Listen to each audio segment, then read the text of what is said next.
अस्सलाम वालेकुम रहमतुल्लाहि व बरकातहू। आज थोड़ी जी गल मार्फत की करनी है तो कोशिश ये करनी है अकल की खिड़की ने खोल के सुन के तो समझने की कोशिश करनी है। नंबर 1, तारे दिहाड़ी कदी नहीं चमके, ना कदी वो चानना चमके। तारा जदन भी चमकिया हनेरे राती चमकदा। किस्मत का सितारा आख लियो, अरश का सितारा आख लियो। सितारा जदन भी तो जितों भी चमकते हैं वो राती चमकते हैं हनेरिया च। ए जिस जगह पर मैं खड़ा ना, अगर इसकी मैं राती वीडियो बनावा या फोटो अपलोड करा ना, इहदे नालों वड्डा गुप हनेरा किदाई भी ना तुहानूं दिसदा ते ना किसी जाई ते इतना हनेरा औसे। लेकिन जिस वेले इन चानण करना है ना, जिस इहदे विच चानण करना, उस वेले इंशाअल्लाह ताला इदा चानण दूर दूर तक जासी। ज्यों ज्यों चलती जासी त्यों त्यों इंशाअल्लाह चानण करती जासी। इस दे मामलात दे विच अगे जितना बोलण आ ना, बोलण तो डर लगदा, हुण चुप करन तो डर लगदा। बिना बोलियो मां दुध भी नहीं दिंदी। वो खुदा आ जिहड़ा बिना बोलियो भी समझ लैंदा। इत्थे किसी का भला करना तो भी मना किया जाता है, इत्थे चानण देना तो भी मना किया जाता है। ते बहरहाल जिहड़ा जिम्मे लगे होवे उसकी जिम्मेदारी भी होंदी आ। ते वो जिम्मे च लग गया होंदा ते होना होंदा तो तां ही जिम्मे लगदा।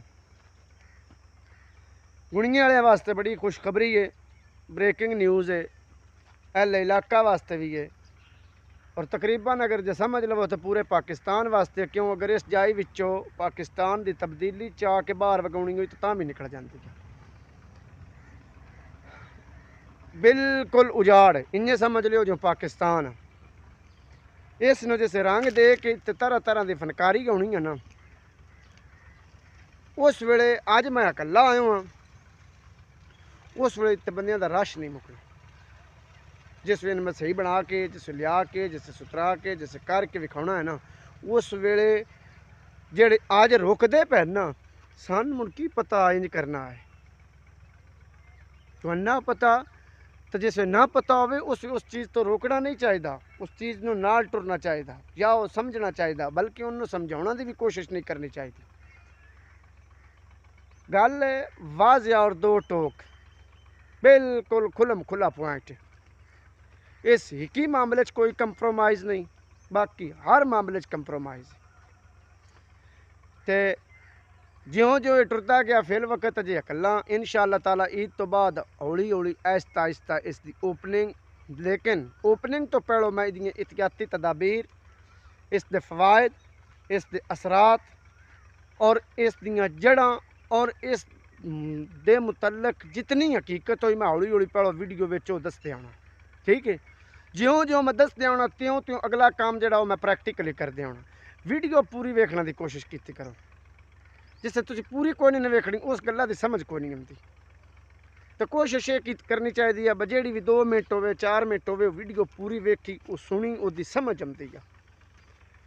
ना असी पढ़िया जो लिखा होंगे वो पढ़ना होंगे, ना अगले के मूँह जो बोलिया होंगे वो असी पूरा कोई मनना होंगे, ना साडा उहदे कोई इतबार होंगे।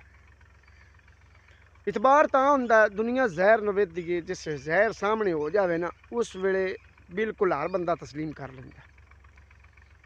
तो जितने थोड़ी वो पर्दा होवे ना उतने थोड़ी कोई बंदा भी तस्लीम नहीं करता। पर्दा कई शहीद है। हुण साडे कोल असीं मनदे हाँ अल्लाह ताला दे कुरान विच ये चीज़ साबित है, ये चीज़ पक्की पीढ़ी है, इहदे कोई भी इनकार नहीं कर सकता कि जिन्नात दा वजूद है, जिन्नात हैं, फरिश्ते हैं, सब कुछ है, लेकिन सन दिसदे कोई नहीं, सन दिसदे कोई नहीं। हुण जिहड़ी शै दिसदी नहीं उसका यह मतलब नहीं बस यो मान भी नहीं सकते या असीं यो मननी ही नहीं। तो जो दूजियां शही दिसदियां पईयां नूं असीं मनदे पे हाँ। इस तरीके नाल जिस तरीके इसनूं मैं प्रैक्टिकली इलम होया अमली तौर पर प्रैक्टिकली करके लिया है, उस दिहाड़े इंशाअल्लाह ताला चानण होया। जिस चानण होया ना उस वे इंशाअल्लाह निक्के तो लैके वड्डे तक, आम तो लैके खास तक, अमीर तो गरीब तक, टोटल मन च